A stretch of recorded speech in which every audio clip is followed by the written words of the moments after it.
Good morning, everyone. I want to start off by saying that I understand there's been a lot of pain and stress for a lot of people surrounding the last few weeks. And our program has been working hard. Our coaches and team have been working hard during that time to get ready for the season, to prepare for the season in our first game against Oregon State. In our conversations, what we've talked about is how adversity can reveal character. And if we are an average team, the adversity will crush us. If we're a good team, then we can survive it. But if we're a great team, then we can actually get better from it. And I can sit here and tell you over the past few weeks, our team has gotten stronger. The team, the players, and the coaches have gotten stronger.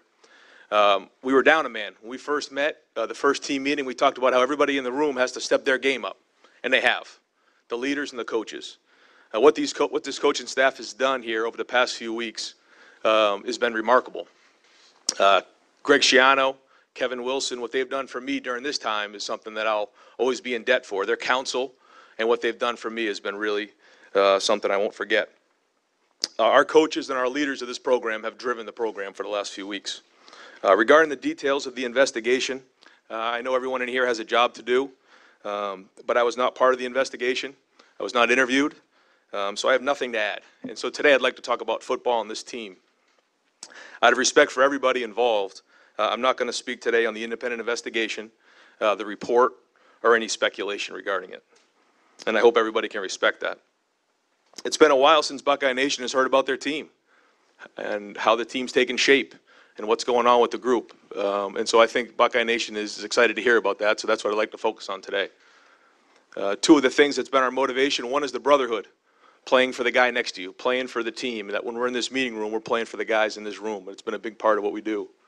And the other one is because of the tradition of Ohio State. When we wear the scarlet and gray, we take that serious. And we know what that means to Buckeye Nation. We know that the people of Ohio, the blood runs thick with scarlet and gray. And so we work every day to make them proud. And we can't wait to get back in the horseshoe this weekend and go win a game together. So with that, I'd like to take any questions you guys may have. We'll open up front row right, Bob. Ryan, just being the head coach, acting head coach, has that been a whirlwind? What's that been like for you? And from a football standpoint, everybody wants to know about Dwayne Haskins. What kind of grasp of the offense does he have? And Sure. How comfortable are you with him? Yeah, it has been a whirlwind. It has. But my goal in this thing was never to replace coach. That's not what I wanted to do. What I wanted to do is empower the coaches, empower the leaders, and just keep this thing moving. And I think we've done that. In terms of Dwayne's done a great job. Along with a lot of other guys, his leadership had to step up, and he's done that. And so throughout practice, he's gotten stronger, especially from the spring. And so as we prepare for this week, he's got to have a good week of practice as we go because he hasn't started a game before. And so that's a big part of this thing between Billy at center and JT at quarterback. There's a lot of experience there that we have to replace. Third row, middle, Dan. Ryan, Dan Hope from 11 Warriors. It being a first-time head coach going into a game here on Saturday, how much have you leaned on guys like Greg Schiano and Kevin Wilson to help you along? A lot. And I have so much respect for both of those guys and for the whole staff. This is an experienced staff. It's got to be the best staff in America. When you think about Larry Johnson, Billy Davis, Alex Grinch, when you go through all the different guys we have on our staff, it's amazing. A lot of experience, real professionals. But like I said before, what Greg and Kevin have done for me is something that I won't forget. And their counsel has been amazing over this stretch. And I've learned a lot from them. Obviously, they've been in my shoes before. And so it's meant a lot. Following up on that, you're also the quarterback's coach. You're also the offensive coordinator. How would you balance those responsibilities with the interim head coach responsibilities? Well, if you saw me in one of the scrimmages, I don't know if you would have said I balanced it very well. I was trying to coach the quarterbacks, call the plays, and organize the scrimmage, and I looked like my hair was on fire. So it was a challenge, and there's been times where I felt like I've been drinking through a fire hose, to be honest. And the expectation of Ohio State is you win every game, and I understand that. So there's that added pressure there that you feel. But every day it's become more normal, to be honest with you. The first few days, it was a lot. And then after the first week, it became more normal. And every day it becomes more normal. And I think that the players understand that as well. Far left, Matt. Matt McCoy, 105.7 Zone. I'm just curious, How much, you talked about rallying around and dealing with adversity from a player's perspective. Has there been much conversation about what's going on outside amongst players, coaches during camp, or have you been able to, how have they dealt with that in terms of getting work done? Yep, well, one of the things that we do here is we talk about win the moment. That's our message to the kids. And what that means is that if we focus on the future, all it does is create anxiety because there's so many things we can't control. If we focus on the past, then we just get frustrated. So what we do is we want to spend our energy on right now. I talk to those guys in the meeting, and coaches talk about it in the meetings all the time, about how if you waste your energy on the past or the future, you're wasting you only have so much energy in the day. But I think the reason why it's worked is because we have small unit cohesion here. What that means is we'll have a quick message. I've tried not to be in front of the team very much, but what happens is the position coaches will then get their groups together, and then within those groups, the message is the same. And then they understand that it's not just this one big room. They have their position groups they have to pull for. And so I think those two things have helped us along the way, and the players have done it. Just a real quick follow-up. What are your emotions like going into Saturday? Most what? What are your emotions like going into Saturday as a head coach? I've been taking it day by day, honestly. Just like the players win the moment, I've been trying to focus on today, and then tomorrow I'll focus on tomorrow, and then we just go from there because there is no script, so we've just been working forward. Yeah. Front row right, Austin. Hey Ryan, Austin Ward from Letterman Row. In terms of logistics on Saturday and then the following two games, I guess, are you going to be calling the plays from the sideline? How will that all work? Yeah, so Kevin and I have always worked together on that, but yes, I'll be on the sideline and calling the plays with Kevin, and the whole offensive staff has input on all that, but that'll be the plan. Yes. So going into training camp, the last time we talked to anybody, Urban suggested that Dwayne wasn't definitely the starter, that Tate could push him during training camp, so we didn't have any daily updates on that. How did that race play out? I assume that Dwayne is, in fact, the starter, but how close did Tate make it? How prepared is he to Tate made some great progress. He really did, especially in the last 2 weeks. He made a really big push.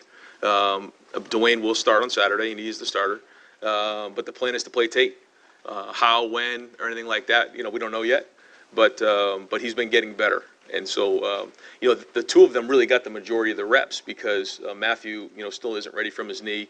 And so, all the reps that were had were really split in two. When Joe was here in the spring, it was split into third. So the good news there was a lot of reps to learn from. Do you have to be careful with Tate at this point because of what you mentioned there with Matthew and uncertainty with his health at this point? Do you have to think about caution and make sure that your backup is ready if something happens to Dwayne? Yeah, that's a concern. That's why we ended up bringing Chris in as well to provide some depth for us there. So, like always, we like to keep 4 or 5 quarterbacks on the roster. So, building depth there is a little concern. When we lost Joe, that was a hit, and we all knew that going in. Front row left, Mitch. Mitch Stacy from the Associated Press. Up until last week, there was a lot of uncertainty about what was going to happen, who the head coach was going to be to start the season or whatever. Did you see any of that? The players, did you see cracks where, they were talking about it, or there was some kind of indication that they're living under this cloud? And not until last Wednesday. I think on Wednesday when the press conference happened, it happened late at night, and then we got them up early in the morning, 7 a.m. to have a team meeting. They looked a little tired there. I think it wore on them a little bit. But honestly, up until that point, no. I mean, it was amazing. Guys were flying around at practice. The energy was good. The coaches kept this thing going. And so I would say 98% of the time from when this started to right now, it's been great. And really, that's a tribute to the culture here. Our culture is strong. And the culture leads at Ohio State. And the culture that the leaders here, not only coaches, but the leaders of the program, the kids, especially our captains, have set the example for, is what's driven this thing for the past few weeks. Coach, could I ask, can you just maybe step back and just move the mic up just a little bit? It's kind of, Yep. yeah, it doesn't have to be right in your face, but you can make it a little bit lower. We just wanted to get you a little bit better. Okay. Second row right, Rob. Ryan, Rob Aller, Columbus Dispatch. You talk about culture. I'm just curious, you spent time in the NFL.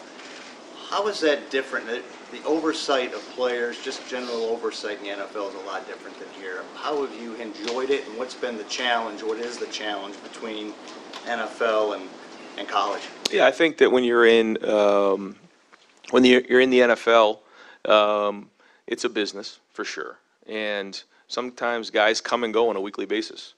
And so sometimes it's hard to grab onto those relationships. If you're lucky enough to be at a place for several years, you can build those relationships, and I have several of those that I made in that short period of time.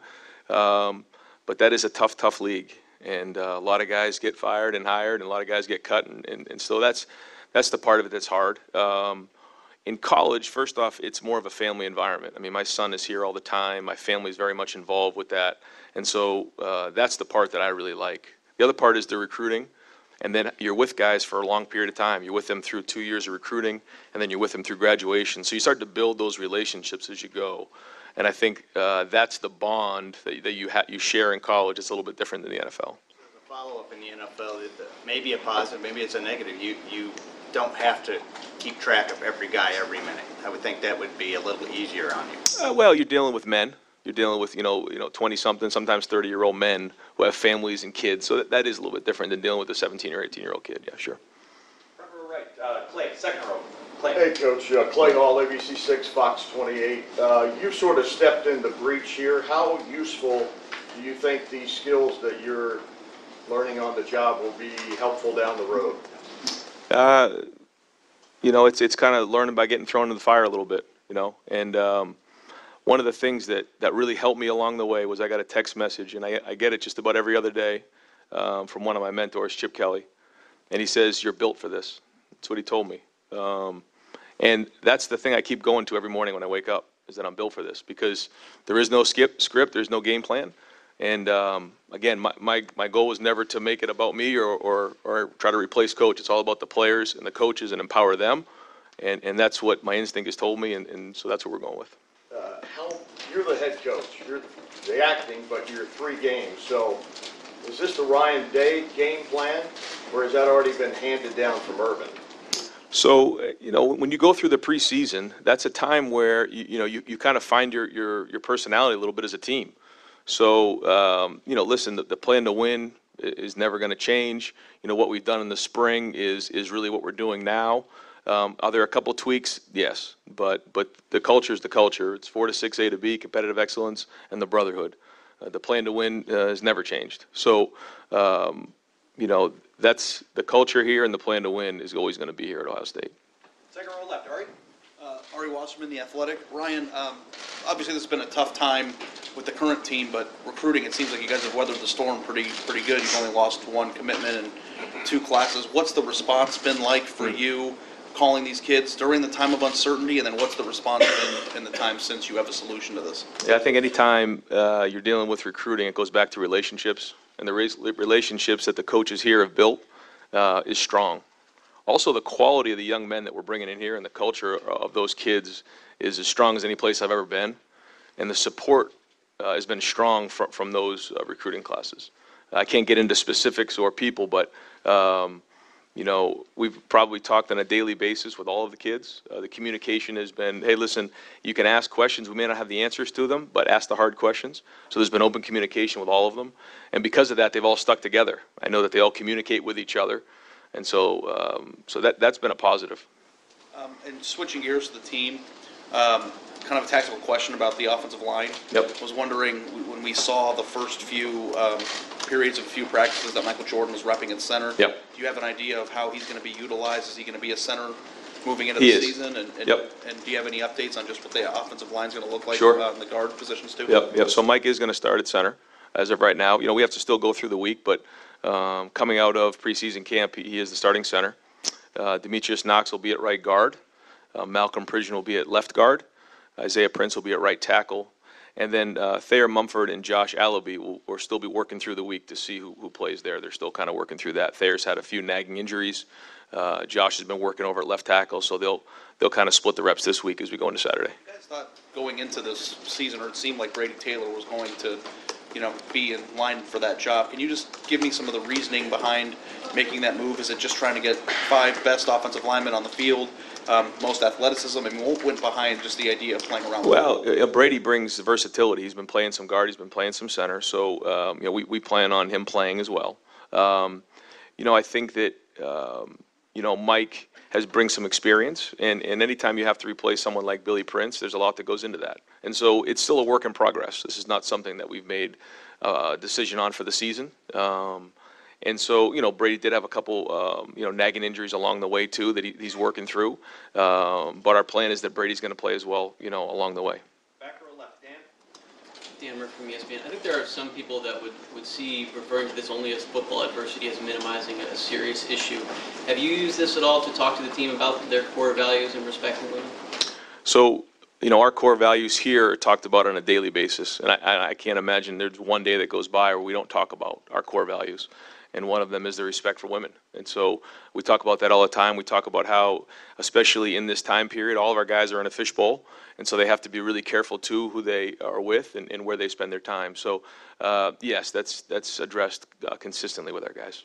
Have you seen any issues with Urban Meyer and his coaching that memory has affected his coaching at all during your time here? No, I haven't. Front row right, Bill. When they asked you to take over as acting head coach, considering you've never been a head coach, Greg Schiano has, Kevin Wilson has, how surprised were you? I was very surprised. It did catch me off guard. It was one of those things where you just wake up the next day and you think, is this really happening? And then you just kind of put one foot in front of the other. I don't think anyone could have expected any of this. And one more about Haskins. JT was obviously an unquestioned leader. We know that Haskins has the arm. What have you seen from him in terms of the intangibles that lead you to believe that he can be successful in all aspects of being a quarterback? No, he's very talented. He's worked hard in the offseason to change his body, and that's something that Mickey Marotti's done an unbelievable job of. And I probably, I know I did. I didn't do enough justice to what Mickey Marotti's meant to this program during this time. Mickey Marotti is the heart and soul of this program. And what he's done for everybody here during this time is amazing. He has the pulse on this team. He works with these guys in the summer, and he is the guy behind the scenes that keeps this thing together. He is the glue. And so I digressed a little bit right there, but I just want to make sure I hit that because he is a huge part of this program. He has built a culture, and he is really important to everyone here. But going back to Dwayne, again, has a lot of talent. He's very talented throwing the football. He's worked on his athleticism, strength, power. And so you saw at the end of the season last year when he had to step into a role, he stepped right in there and he was ready to go. But now being a starter, that's different. You have to prepare different. You have to be ready. Teams have film on you, and they start to see some of your tendencies. So it's going to be a week-to-week process as we get going. And he has never started a game. So it'll be a work in progress, but we're very happy with where he's at. One more quick one. Brian Hartline has taken over as wide receivers coach. Could you elaborate on what he has done, how he has adjusted to that role? Brian's, again, in short notice, has stepped in and brought a lot of energy. He's got great experience. He's sat in their seats. He's played wide receiver at Ohio State. He's played in the NFL, so he has great experience that he can, obviously relay to those guys. But he's done a great job so far. Front row left, Bill. Bill Landis from Cleveland.com. Bill Urbano was kind of touching this, but when you were first named it, and I don't ask this implying that it was right or wrong, but there were two other guys who had head coaching experience on the staff. How did those initial conversations go with Kevin and Greg about, how you guys were going to work things out, and were they surprised maybe that one of them wasn't the one who was chosen? No, like I said, they've been unbelievable, and it's all been about support and how do we get this through this thing together. Because, there were times along the way we didn't know what tomorrow was going to bring. And so it was all about what can we do for the team? How can we get this thing moving forward to have a successful season? Because at the end of the day, we need to put a good product out in the field on Saturday. And so that's what the focus has been. And general health standpoint, is there anybody who won't be available for the game on Saturday? So we've been very healthy.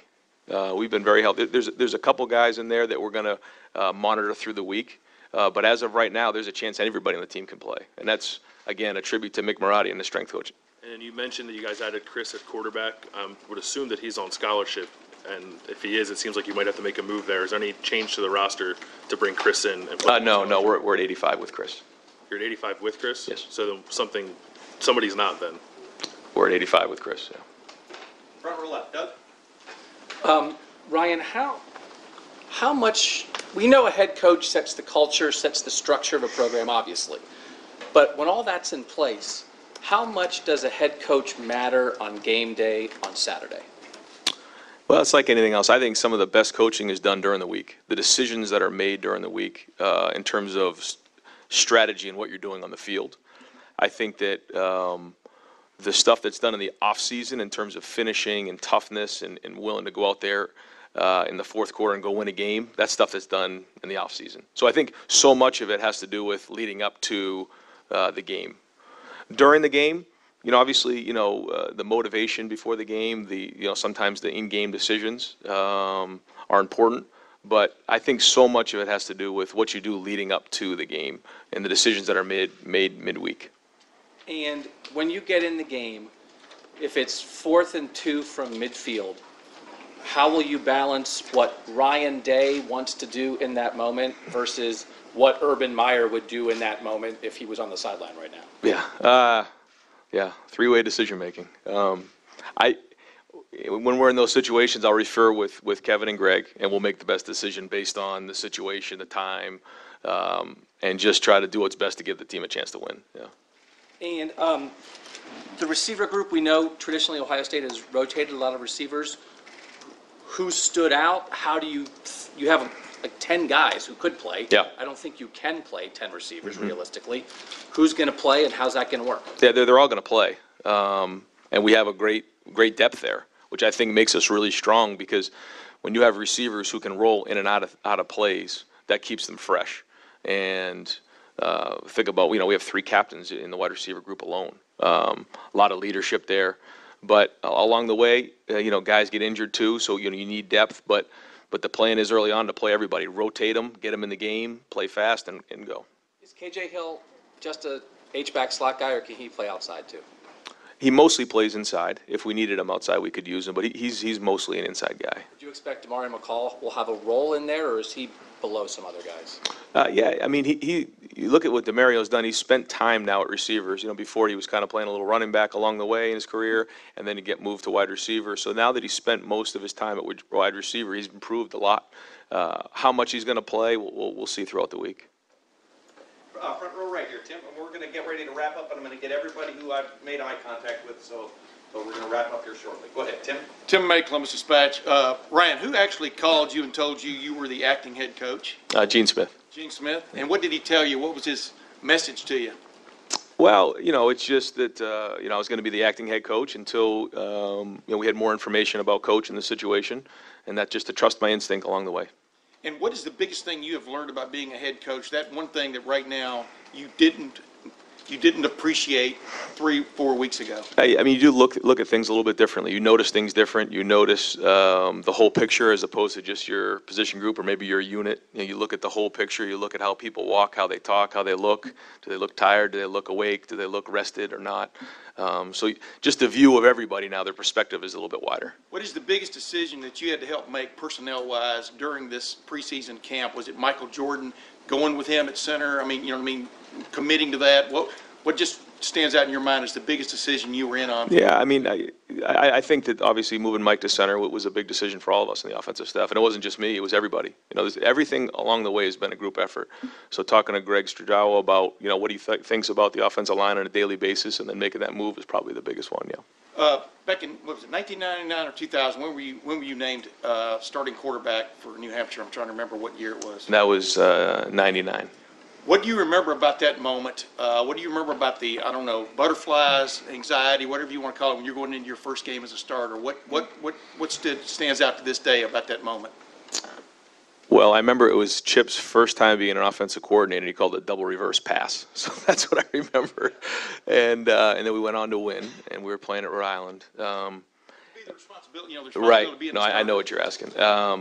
Again, it goes back to just trust your instincts. And the whole idea that, you've been working your whole life to be in situations like be the starting quarterback. And that, you can overthink things. but in the end, have confidence in who you are. Obviously, you've expressed that thought to Dwayne. I have, yeah, I have. How often? I mean, how often do y'all talk about it? Well, the thing we talk about with Dwayne is he doesn't have to be JT. He doesn't have to be Braxton. He doesn't have to be Cardell. And all the quarterbacks, they have to be themselves. And so whether it was when, we were in Philly talking to Sam Bradford or when we were in Boston College talking to Matt Ryan or whoever, along the way, you have to find your own way to lead. You have to find your own way. Now, there are a lot of things that leaders have in common, and we share those and talk about those. But along the way, you have to find your own way, and that's been the message. One last question. Y'all are opening with Oregon State. I don't think you've been asked about them. Brand new coaching staff they brought in and stuff. Mm-hmm. What do you know about Oregon State, or did you spend a lot of time looking at Washington and, well, obviously you're on offense, but Right. defensively Colorado. But Yeah. I mean, but just in a nutshell, what's your take on Oregon State? Right. So, Jonathan comes over and obviously has had a great career, and he's going to come in with a lot of energy. They made the move to go to a defensive front with Tim Tibesar coming over from Wisconsin. So he was a linebacker coach last year, and obviously they have a great system.